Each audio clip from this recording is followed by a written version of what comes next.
Hi guys, very good afternoon to you all from a sunny slash breezy Auckland.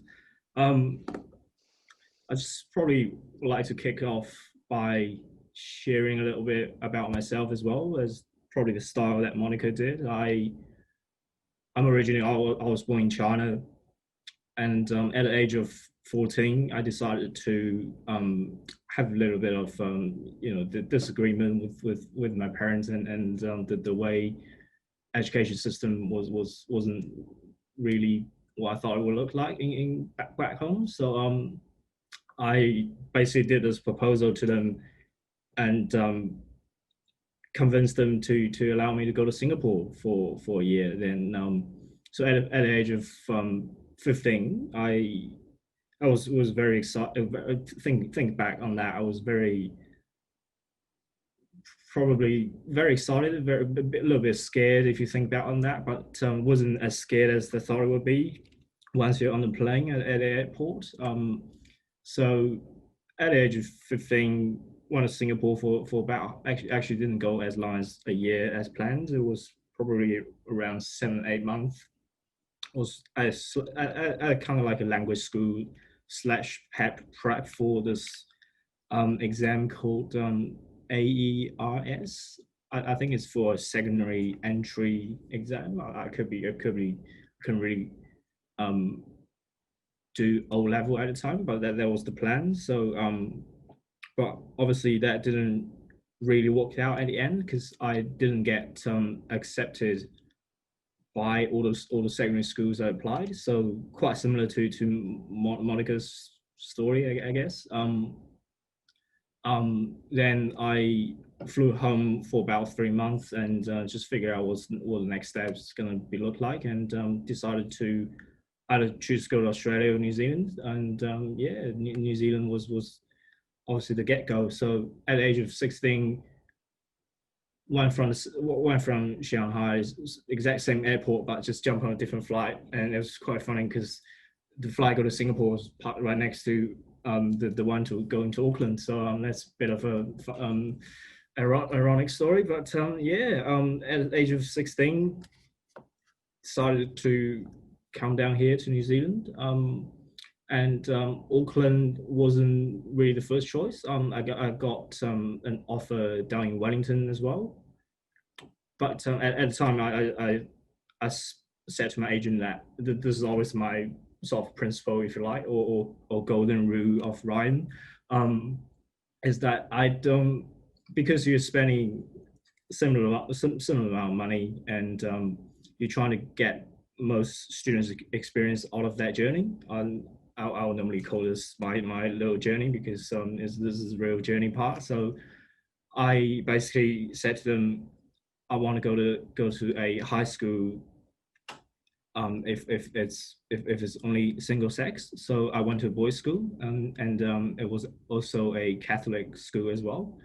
And also I said, and also I hope this statement is not controversial, but I said to them, I obviously I don't want to be at a school with a lot of international students because of the experience part.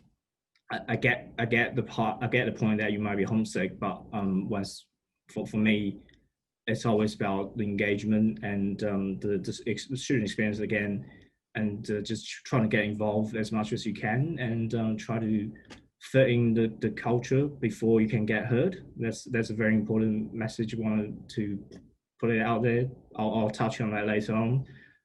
That probably got me this fast in my 21 years of life. So yeah, I basically they give me multiple options, and I stick with Sacred Heart College in Auckland. So we had about 50 international students at a time, and at the time I left school was 2017, was probably sitting around 85 international students. So it's still not that a huge amount. I think that's what it worked personally. I think I spent probably most of my first week of introduction going to high school explaining to people that I'm not Singaporean because they all thought I was from Singapore. Um, so I did I think this course called ESO class for a period, which is 40 minutes. And basically my teacher said to me, you need to stay behind. And I thought I was in kind of trouble or something, but it was actually, she said to me, you need to actually go to a mainstream class with all the Kiwi boys. And I was like, oh, okay, right, that will be I guess a lot more fun than doing English for a second language student. But nonetheless, I didn't really look back on that. So I didn't have many of my time with international students. So most of my mates are Kiwis or many other international students. So um, yeah, it was. I think again that's what it worked. Just look back on that again. We'll touch on Monica's point about connection later on. So in year 12, so a year into my New Zealand journey, that I decided to step up and take on a leadership role at my high school. So I was on the international student leadership social committee. So I was one of the committee members, and I did that for 2 years in a row. And in year 13, I was co-leading the committee with one of my other mates. He was also from China, um, along with other two international prefects.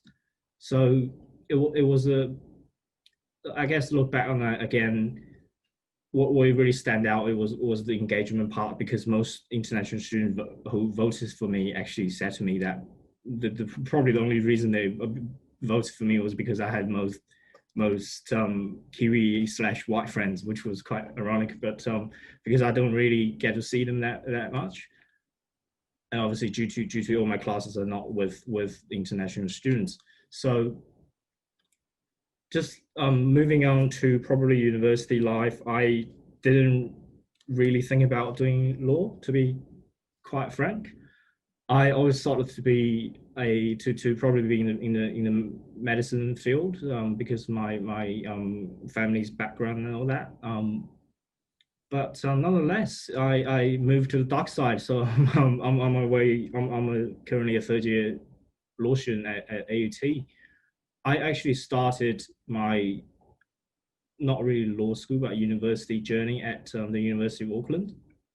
So I was doing obviously Bachelor of Laws and a brand new degree called Global Studies. And from there, I actually in March 2018, I emailed that at the time the international student officer at AUSA, the Auckland University Student Association, and I said, "Hey, look, I really missed doing all this high school leadership stuff on the committee. Would you be able to point me into the right direction?" And then she emailed me back and said, "Yeah, look, absolutely, come up, let's have a chat and do the volunteering work." And in May 2018, she actually resigned from the position, and there was a opportunity of a by-election that came up in July, and I just decided to put my head to it, and I ran for that position, and I got the role for the second half of 2018. So from there, basically, I guess all the opportunities sort of opened up, and in September, literally a month after I got the role, my neighbor also offered me a job at this current law firm. And also, sorry, a little bit background story. I've got three titles. It's really on my three titles on my LinkedIn. I always have to think about which capacity I'm speaking on. So today I'll just be your fellow international student. And the second one, I'm also the public relations officer at the New Zealand International Student Association. And the third one, I'm also a law clerk at a law firm in Auckland Central. So I'll touch briefly on the employment part just after a little while. So the public relation role also kind of just I was working with them quite closely when I was the international student officer at Auckland University. So from there, we kind of just kept in touch, and there was this role sort of opened up at the end of last year, just before the AGM in November. So I decided to put my head down and run for it again. And obviously, great year so far. in terms of all the advocating that we're doing for international students. We do have a leadership training that's coming up in November, and I believe I'll have more information and all the promotion materials that will be finalized in due course, probably in the next couple of weeks or so. And I think everyone's here will get a notification on that. Yeah, just moving on to probably the legal part of things. I obviously, as I said, I never thought I would go to the dark side and become a lawyer. And still, at this very moment, I still don't think I will become a solicitor or barrister or any sort. But it opens up.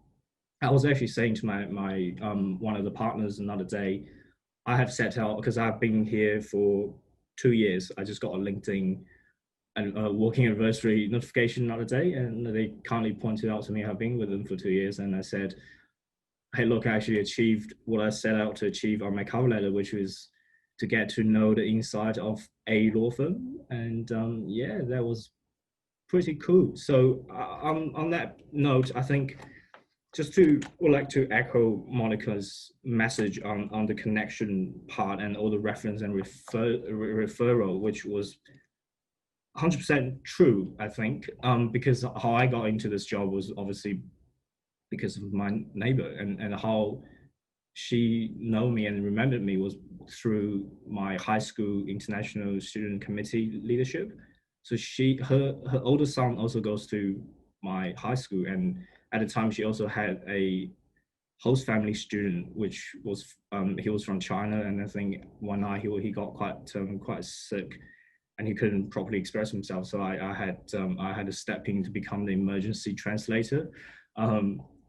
And also that's the very first translation I've ever done for her, but definitely not the last, because I've done so many for her at work. So she's a solicitor working for us.